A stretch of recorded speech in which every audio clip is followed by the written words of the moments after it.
નમસ્કાર. લલિત વસોયાએ ભાજપની પોલ ખોલી. ક્ષત્રિય સમાજના માન સન્માનની લડતને ભાજપના નેતા પ્રશાંત કોરાટે કોંગ્રેસ પ્રેરિત હોવાનું નિવેદન આપતા ક્ષત્રિયોમાં રોષ વધુ ભભૂક્યો છે.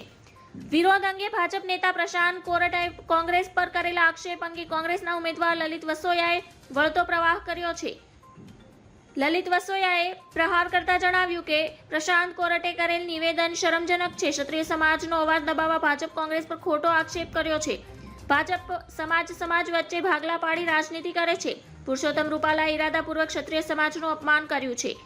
પ્રશાંત કોરાટે ક્ષત્રિય આંદોલનના મુદ્દે કહ્યું કે ક્ષત્રિય આંદોલન કોંગ્રેસ પ્રેરિત છે. કોરાટ ગુજરાત ભાજપ યુવા મોરચાના પ્રમુખ છે, તેથી આ ટિપ્પણીથી ક્ષત્રિયોમાં આક્રોશ વધુ પ્રસર્યો છે. પ્રશાંત કિશોર કોરાટે આવ્યું કે કોંગ્રેસ ગુજરાતમાં વર્ગ વિગ્રહ કરવાની કોશિશ કરી રહી છે. કોરાટે કહ્યું કે સમાજમાં બે લોકોને લડવાનું વિરોધીઓનું ષડયંત્ર છે. રૂપાલાએ સમાજની માફી માંગી છે, પરંતુ ક્ષત્રિયોનું કહેવું છે કે બેન દીકરીઓ પર કરેલી ટિપ્પણી માફ કરી શકાય તેવી નથી. ભાજપે રૂપાલાની ટિકિટ રદ કરવી જ જોઈએ. ધન્યવાદ. જય હિન્દ.